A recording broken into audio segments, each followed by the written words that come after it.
Hi Scorpio, this is a general reading, guidance from Spirit for the 26th of May until the 1st of June. This won't resonate for everyone, so please take what resonates and leave the rest. Let's see what the cards have in store for you.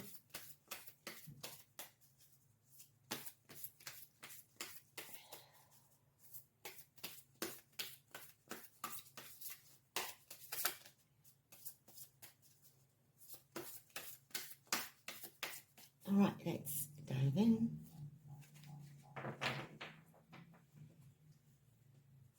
At the center, we have the Queen of Wands, crossed by the Two of Wands. At your root, we have the Five of Pentacles. In your recent past, we have the Knight of Pentacles. In your conscious, we have the Ten of Pentacles. In your recent future, the Ace of Wands. On your path, we have the King of Cups, Four of Swords, Nine of Pentacles, and the Page of Swords.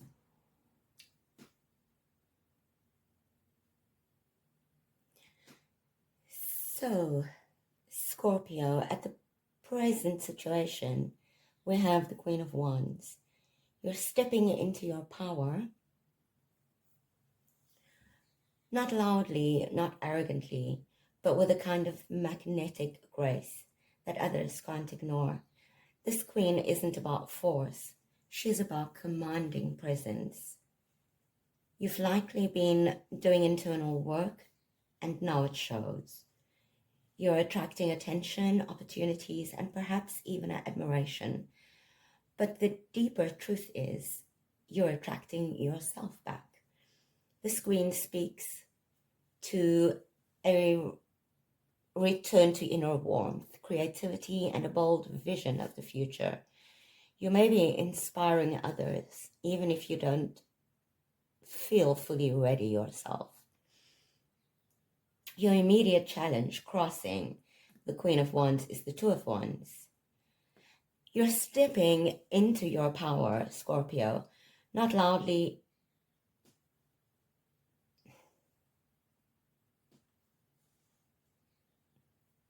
With the Two of Wands, now that your light is glowing, what will you do with it? The Two of Wands suggests a crossroads, a choice between comfort and expansion. The world is in your hands, Scorpio, but part of you is hesitating. It's not fear, it's caution, perhaps even exhaustion. Do you risk again? Do you put your heart into something without knowing how it will turn out? Spirit is saying your power is real, but it needs direction. Don't dim your light just because the path ahead is unclear. You're not supposed to see the whole map right now. At your root, we have the Five of Pentacles. Beneath the surface is an old wound, abandonment, rejection, maybe even financial strain or emotional coldness from others. You've been left out in the cold before, and a part of you still carries that chill in your bones. This may not even be recent, but it's alive. The fear is not having enough love, support, or safety. It is quietly influencing your decisions. Spirit is bringing this up, not to hurt you, but to set you free. You don't live there anymore. You have built warmth within. Don't forget that. In your recent past, we have the Knight of Pentacles. You've been working diligently, whether it's emotional healing, rebuilding finances, or trying to ground your life in a more stable routine. You've been showing up. The Knight of Pentacles is slow, methodical, and faithful to the task. But this also signals that you've been stuck in duty mode for a while. Spirit is gently nudging you. It's time to shift gears. You're allowed to want more than just survival. In your conscious mind, we have the Ten of Pentacles. Your heart is set on legacy, Scorpio. Stability, family, long-term wealth, not just financial not just financially and emotionally. You want roots that go deep. There may be questions around family support, inheritance, generational healing, or even what kind of life you want to leave behind. The card also speaks of community and belonging. Spirit acknowledges your deep desire for a home, not just a place, but a feeling. You're not chasing gold, you're chasing something eternal. In your near future, we have the Ace of Wands.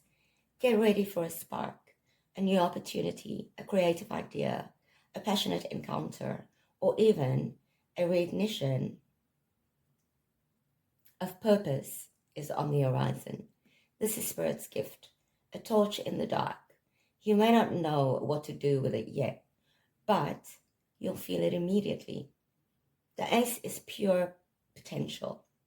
It's not yet fully formed, but it carries the energy of life, renewal, and drive. Don't second guess it. Say yes. On your path, we have the King of Cups. Others are seeing you as emotionally mature, perhaps even a source of strength. You may not realize it, but you're holding space for others, managing your emotional tides with grace. The King is deeply intuitive, wise, and unshakable in his heart center. Even if you feel like you're still healing, you're showing up like royalty to those around you. People may be leaning on your strength, your counsel, or your energy. In your external influences, we have the Four of Swords. There is a pause in your environment, maybe even a forced rest. Whether it's divine timing or someone else withdrawing, this energy signals healing, retreat, or silence. Spirit is saying, don't rush this part. This is sacred space for reflection. In the quiet, the truth will rise. Something is being reset. Don't force movement where Spirit is offering stillness. In your hopes and fears, we have the Nine of Pentacles.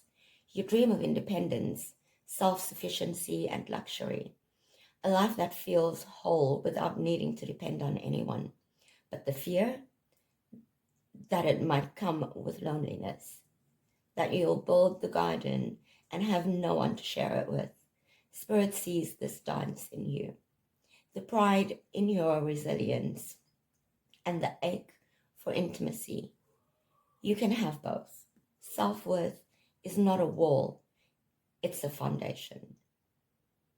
In your final outcome, we have the Page of Swords. This is a week of learning, listening, and mental clarity. You're gaining a new perspective, asking questions, seeing things you hadn't noticed before. This page is curious, even cautious, but eager. You may overhear or uncover information that shifts your direction. Trust your intuition, but verify facts. You are being prepared for something larger, and this page is the seeker before the leap. Spirit's message to you for this week. You are not defined by who left, what failed, or how long you've waited. You are defined by what you continue to choose, and you, love, are choosing to rise. Quietly, powerfully, unapologetically. Thank you so much for showing up for this reading. Please let me know what resonated for you in the comments. Please like, comment, subscribe. I appreciate you all. Thank you for being here. Until we speak again. Be blessed.